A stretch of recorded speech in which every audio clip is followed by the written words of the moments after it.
This 1972 Dino 246 GT is about ready to go home to its new owner. It's the car that I picked up in Oakland and brought it over here to New York and just went through it just to make it, just get it tuned up.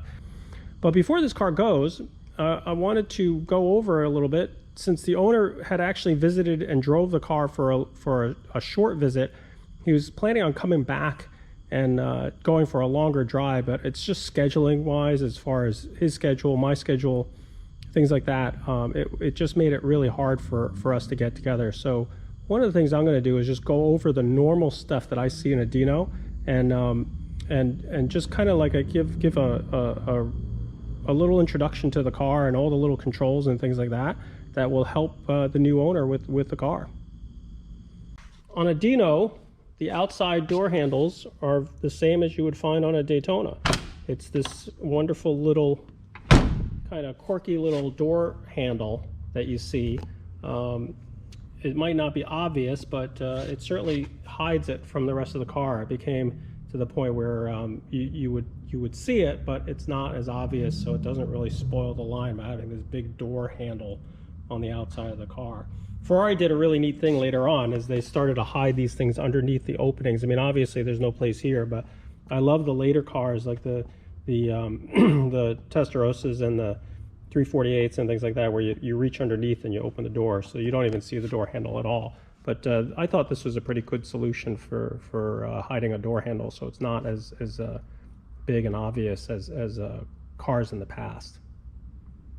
I think what we're going to start was just how to open up the back lids on this car. There are 3 levers just inside the door. There's the chassis plate, but there's 3 levers inside the door. There's one that pops the trunk. The center one pops the engine compartment, and then the other one pops the gas filler. So you'll see the gas filler is right here, and there's the little fill neck.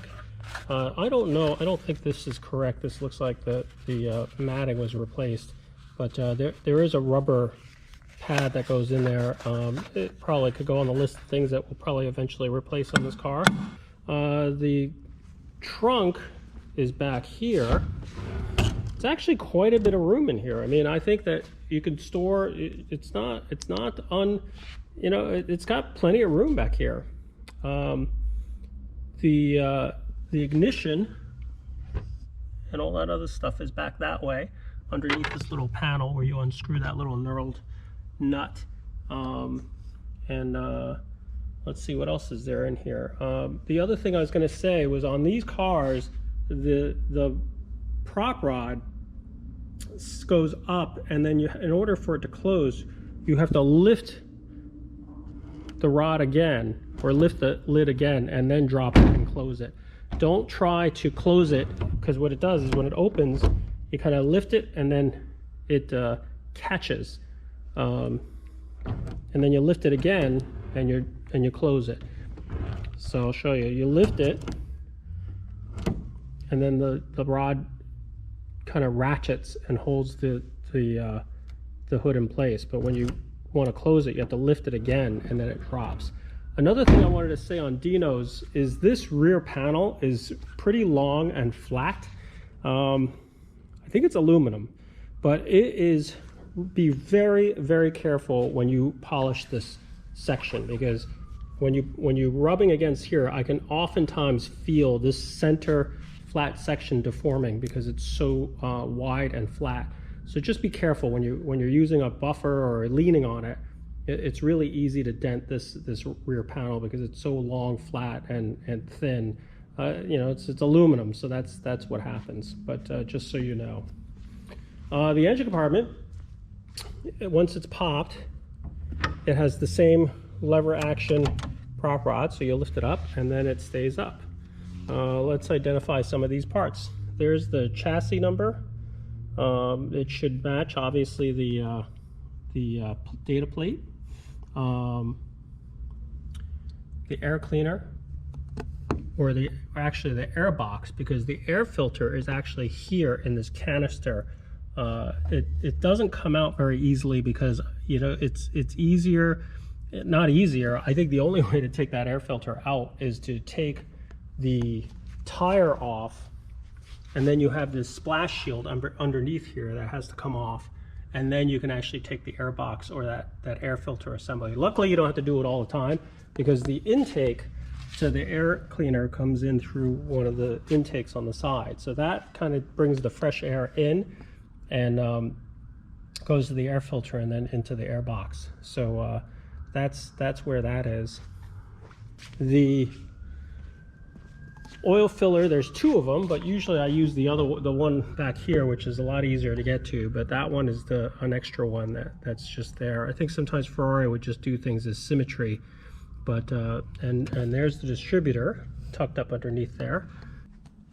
So up in here, that's where you'll find the dipstick for the oil level, and that's back that way.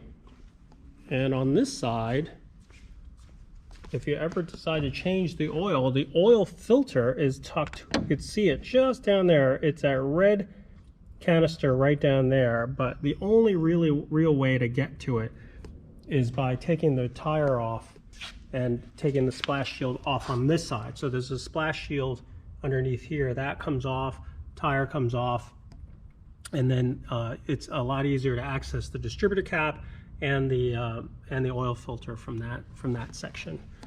So that's basically the outside of the car. Let's pop open the front. We'll close this off. The way this closes, same thing. You lift it and then you drop it, and that should catch just like that. Okay, so the front, the lever is over here. You pull this lever, it pops the front. Same thing, has the same type of lever that goes up and down, so it stays up that way. Not a lot of room up front except for the spare tire, and then underneath the spare tire is the battery cover. I don't know if you can actually see where I've got the hold down is coming. That's missing, but we got a new hold down, and that's coming. But underneath there is the battery box. What I usually do is I put a cutoff separate switch to turn off the battery, because the problem with it, and I also always recommend that the cars should not be plugged in. I like the batteries disconnected on these old cars, and I'll explain in a minute, but what I was going to say on this car is that I usually put a shut-off switch remotely, so you don't have to because in order to disconnect the battery at the battery terminals, you have to take the tire out. Every time you take the tire out, you got to hoist it up over these fenders, and it becomes a real liability trying to move that tire. And my old back of trying to strain and pick up that tire and not touch the hood or the fender and heave it over and put it on the side just to get to the battery. It's a lot easier to just wire it in and put a cutoff switch somewhere else. I've put one on this car where it's not obvious, so that way you can also use it as a theft deterrent. You can come in, open the hood, kill the battery, and then that way if anybody wants to take the car, they'd have to find the cutoff switch first. Now, going back to why I like to disconnect the batteries, the wiring on these cars are pretty simple. Some of them are, as in most cars, are full-time hot, and they go to the ignition switch.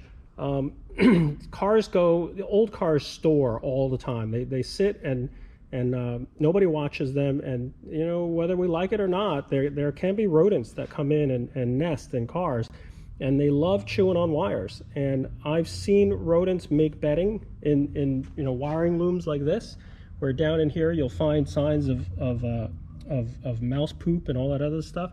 And what they do is they chew up the wires, they build their little nests in there, and then all of a sudden you've got tinder next to live wires that have voltage going to them, and one little spark, and you've got yourself a little fire with lots of fuel in there to keep it ignited. So my feeling is you cut down some of the liability by disconnecting the battery, so that way even the hot wires that are on, that let's say go to the ignition or go to the headlights and all that other stuff, even if the mice chew through the wiring, it's not going to set the car on fire when you're not in the garage. Yeah, they may still short out when you go to turn on the car, but at least you're there with the car, seeing what's going on. So I always suggest just disconnecting a battery from a car, especially an old car that's sitting in storage. So but there's the hood. Same thing, you lift it and you kind of drop it, and that clicks shut. Let's go on inside. Inside the car, it's pretty basic. I mean, you have all your gauges kind of all in this little binnacle, which is pretty nice. You could pretty much see everything. I mean, it's really good vision. A nice little gauge cluster. There's what we call the mouse fur dash. This is just, it's this flocking that in this car, it's in excellent shape. I mean, it has just the right amount of flocking on it. As you can see, it changes color as I touch it. But most of the time on this age of a car, it's all worn away, and you can see a little bit of it here is starting to shrink, but it's still pretty original, pretty neat stuff. But it's got this particular grain that you can almost see underneath the fur, and that's the correct finish. It's almost like this kind of finish that they had in the vinyl, but then they put the flocking over it. But anyways, so that's the original finish of it, and it's almost gray. I don't know if it was ever black, but all that I've seen, because I obviously wasn't paying attention to Ferraris back in the 70s, but when I look at them and I see original, it tends to be more of a grayish finish. Probably sun faded. It's probably blacker than it is, because when you look at the darker edges that weren't exposed to the sun, it's probably a darker color. But this is the original, what they call mouse fur dash. The glove box is just opened with a little button push. Just push that, and there's all the stuff in the glove box, and it should latch just as simple as that. Obviously the radio is incorrect. We're going to work on that. We're probably going to replace that with an original radio. This car has air conditioning, so it's got the controls over here. There's the choke. This is the cigarette lighter. What's neat about this particular cigarette lighter is a lot of people are changing these over to little 12 volt accessory things, because this is actually a lighter where you push the collar down and you put your cigarette in the hole, because the element stays, it doesn't come out. And this is just the way there was a kind of like an added or just a feature. It was the way your cigarette lighter, you didn't have to, you could drive and single-handedly pull out your cigarette and then start the lighter and then put your cigarette in there, and out it came and it was lit. So you could just drive and use it like that. Let's see, you have two little knobs here. One of them is for the dimmer lights on the dash, for the dash lights, and then the other one is to reset the odometer, the trip odometer in the speedo right there. Here's your turn signal stalk. So the small one is the turn signal up and down, and right, left, obviously, and then the lights turn on where you flick it forward. You turn that one stop, and then that basically turns on the headlights. And then there's three positions, and the positions are that you have basically on, low beams, and high beams, depending. You can see that this is just starting to crack a little bit, so you got to be really careful on this. This is an original unrestored, let's see if I get a better shot of that, original unrestored stock, so it's very fragile. As you can see, every time you touch it, it can break off, and it's already starting to do that with the lights. What happens is the plastic gets old and shrinks around the steel shaft, and then eventually it just breaks off. So we'll have to keep just tell the owner to be really careful. We may just have to send it out in advance one day and just send it out and get it done and fixed, as opposed to having it break off. But we'll just keep that in mind. Let's see how the windshield wiper side looks. The windshield wiper side looks okay, but that's the wiper control on the other side. Let's see what else. We've gone over this before. On the reverse lockout, it's down. So to go into reverse, you have to kind of push the shifter down. There it goes. So that's how reverse goes in. I mean, it's just a little feature that Ferrari does, that you just have to push it down to get it in reverse. Otherwise, it will not go in reverse. So that way, you can go in first gear and second, and even if you try to go into reverse, it won't, and it'll save you from chipping gears. There's the windows up and down, ashtray. The windows on this car in particular, the windows work fine, but they're always a little slow. We can relay them, we can do all sorts of stuff to make them a little bit faster, but it's one of those things you just got to be patient with the windows. Ferrari windows always seem to be a little slow. Let's see. These visors are in really, really good shape, but they could crumble. So what happens is the foam inside gets dry, and sometimes what will happen is all these little perforations, the foam starts raining down on it, and it can become pretty annoying. But it's one of those things where we'll have to keep an eye on and see what how these hold up. I mean, again, original car, we could have issues where the material looks fantastic. It's just the foam. There's nothing you can do about the foam degrading. You know, I could already see like this rubber is just that, like there's some glue here that probably can come off, but it's just, you know, it's just cleaning and trying to keep stuff original. Another thing I wanted to go over is these little vent window arms.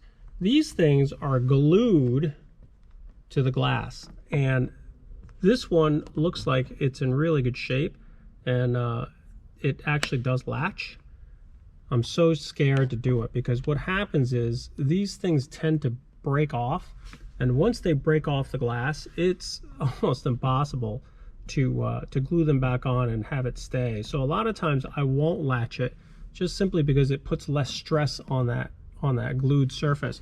But you know, amazingly enough, both of these latches are still in place and haven't come off. So we're kind of lucky with that. Another thing is on the electric windows, if and when the electric window actually stops working, there's a little plug here, and inside there is the gear that you can actually roll the windows down.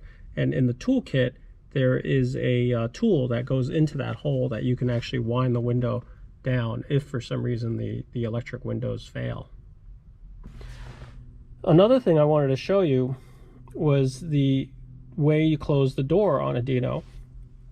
When you look in here and you're trying to find a door handle, a lot of people just mistakenly grab this door pocket and close the door, and that will just break this delicate piece of plastic. What Dinos have is actually this little finger hole.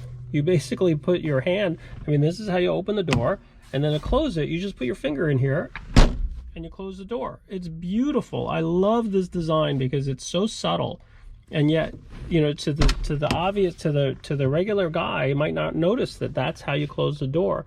You're not supposed to use the door pocket because you'll break it. And a lot of Dinos, I do see the door pockets are broken because, you know, somebody who doesn't know anything, or they're selling the car and the test drives, and the guy gets in the car and he reaches for this thing and he breaks the door. But that's how you're supposed to open the door. It's really kind of cool.